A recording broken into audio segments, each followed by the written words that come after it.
Brigadier साहब, सबसे पहले तो बतौर फौजी आप क्या समझते हैं कि ईरान का यूं अमरीकी और इसराइली अफवाज और उनके दिफाई निज़ाम से लड़ना कब तक मुमकिन हो सकेगा? क्योंकि अमेरिका और इसराइल के पास टेक्नोलॉजी और जदीद असला मौजूद है। ईरान के पास ऐसा कौन सा दिफाई प्लान है कि वो अकेला बैक वक्त इनसे लड़ सकता है?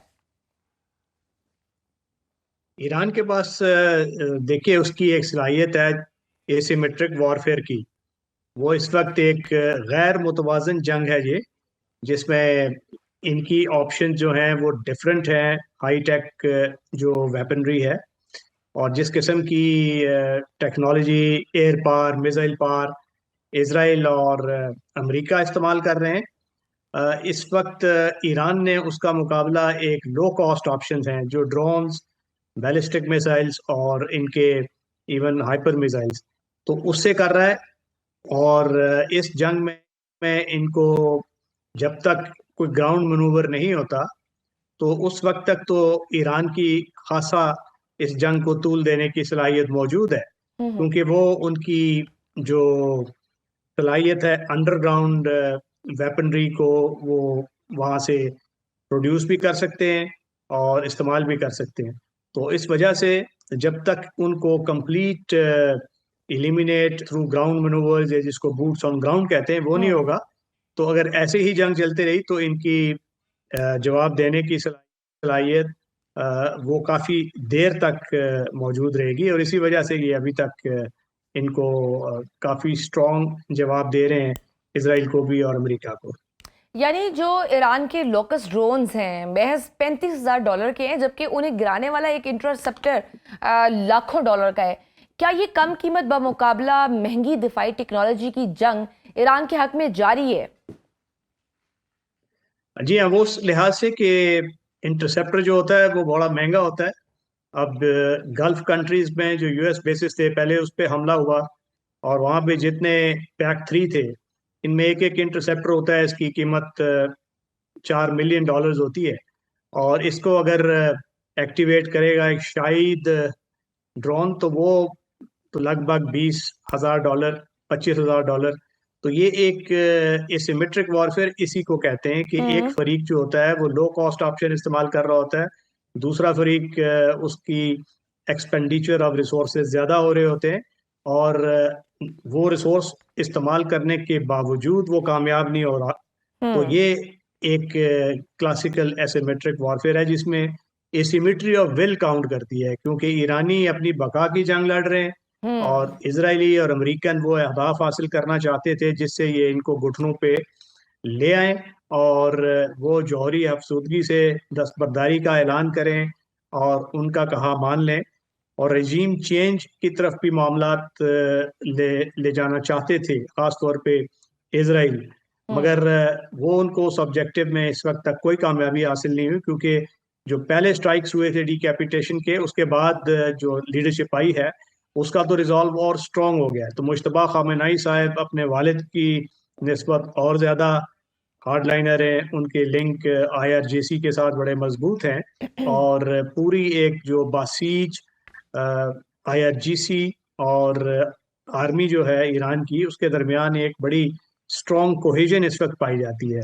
हम्म। और इस वजह बिल्कुल। से और जो दूसरा ईरान सर। की जो सलाहियत है हम्म। जंग को तूल देने की और सरवाइव करने की, वो बेहतर है। अगर वो सरवाइव करते हैं तो ये जंग जो, इसका जो खात्मा अगर हुआ और उसमें सरवाइव कर गया ये रेजिम, तो ये तसव्वुर होगा कि ये जंग इन्होंने जीत ली है, क्योंकि जंग हम्म। का अगर तस्वीराती हदफ पूरा ना हो तो वो जंग हारी हुई तस्वुर होती है। दूसरा ये कि इसराइल के पास बैलिस्टिक मिसाइल्स या इंटरसेप्टर्स जैसे एरो और डेविड स्लिंग्स, उनकी भी कमी की खबरें आ रही हैं। और ईरान ने जो सैचुरेशन अटैक की है, यानी कि एक साथ सैकड़ों हमले किए हैं, इसके जरिए भी इसराइल के महंगे तरीन दिफाई निज़ाम को माशी और टेक्निकल तौर पर हम कह सकते हैं कि उसे थका दिया है।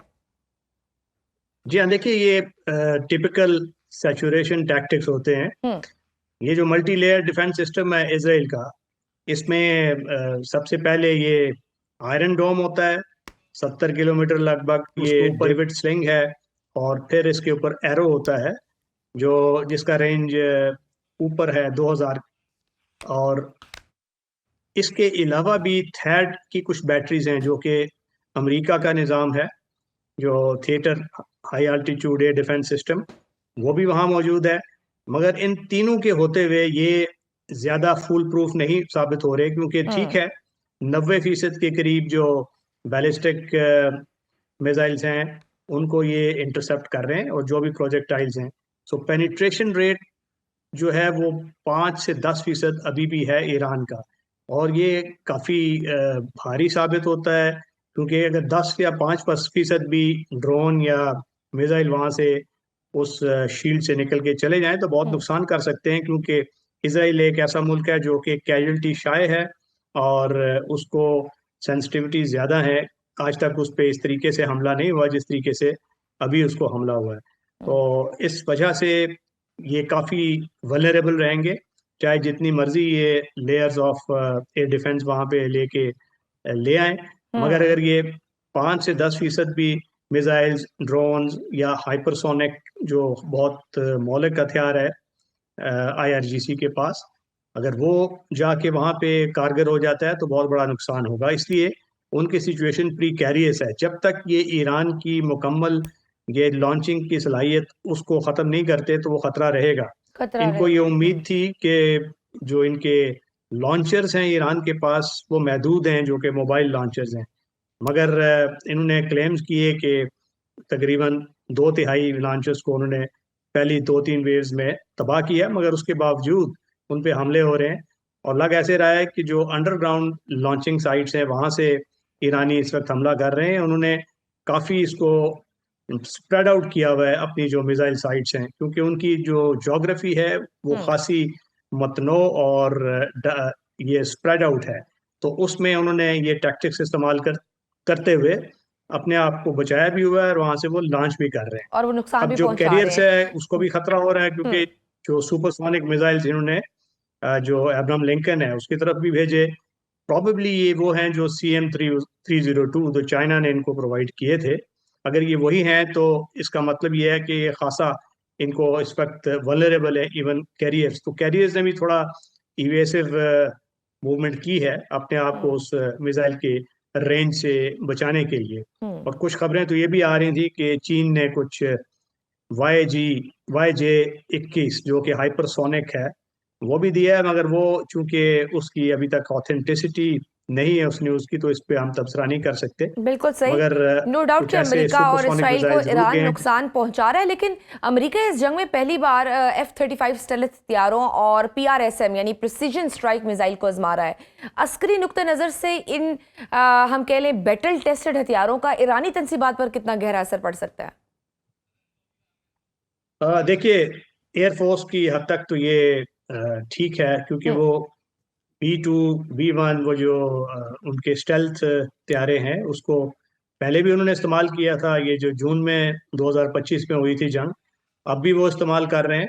और उसमें उनके पास जे डैम्स होते हैं जो कि प्रिसीजन वेपनरी होती है, डीप पेनिट्रेशन, जो नीचे अंडरग्राउंड अहदाफ में पेनिट्रेट करके कंक्रीट की तय को भी वो चीर के आगे जाते हैं और उसमें ज़्यादा नुकसान करते हैं। मगर उसकी भी एक लिमिटेशन है कि वो भी टारगेट जब तक आपके पास क्लियर ना हो, और अगर वो ईरानी वहाँ से उसने मुंतशिर कर दिए हैं अपने एसेट्स, तो फिर वो किसको टारगेट करेंगे। हम्म। तो कोशिश तो वो कर रहे हैं कि इनकी जो कमांड पोस्ट हैं, आज भी वेस्ट में और ईस्ट में ईरान के काफ़ी हमले हुए हैं। जो बासीज के टारगेट्स हैं, पासदारान इनकलाब की जो कमांड एंड कंट्रोल सिस्टम्स हैं वो उसको टारगेट कर रहे हैं।